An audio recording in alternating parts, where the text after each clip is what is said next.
যাই হোক, শোনো, নামাজ কলমা তো ছেড়ে দিয়েছো, এর কারণ এটা নয় যে তুমি বেনামাজি। তোমার নামাজ কলমা ছাড়ার কারণ ভিন্ন। তুমি মনে করো আর কি তোমার মন চায় না, তুমি পারো না, তাই তুমি নামাজ পড়ো না। আসলে তোমার তাওহীদে সমস্যা। কোথায় সমস্যা? মানে আল্লাহ কে?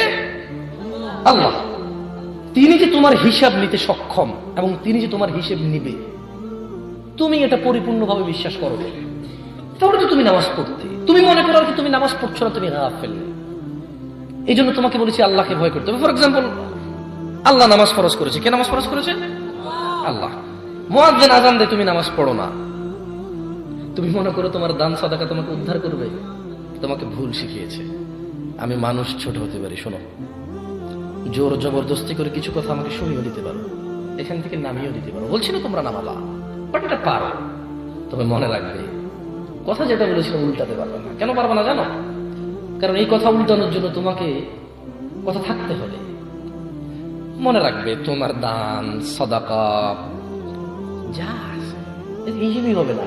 তুমি কি মনে করো হিন্দু লোককে আল্লাহ প্রশ্ন করবে কিয়ামতে, এ হিন্দু, এতগুলা বুতকে পূজা করছিস, ঠিক আছে বল নামাজ কেন পড়িসনি? ও তো মুশরিক। বুঝুনি মনে হয়? এটা স্কুল, এখানে আমি পড়ি না, আমার কি পরীক্ষা হবে? আমার কি পরীক্ষা হবে? বুঝে দিবে কি মনে হয়? তো যে মুশরিক, তার নামাজ রোজা হজ যাকাতের হিসাব কিসের হিসাব? সে তো অলরেডি এমন অপরাধী যা ক্ষমাযোগ্য নয়, যা কি নয়, ক্ষমাযোগ্য নয়। একজন বেনামাজি মানুষ, সে মনে করে নামাজ না পড়া শুধু নামাজ না পড়া, অথচ আল্লাহর নবী, যে তোকে বললাম, আল্লাহ বলেছে যদি তোমরা আল্লাহর ভালোবাসা পেতে চাও তাহলে রাসূলের অনুসরণ করো।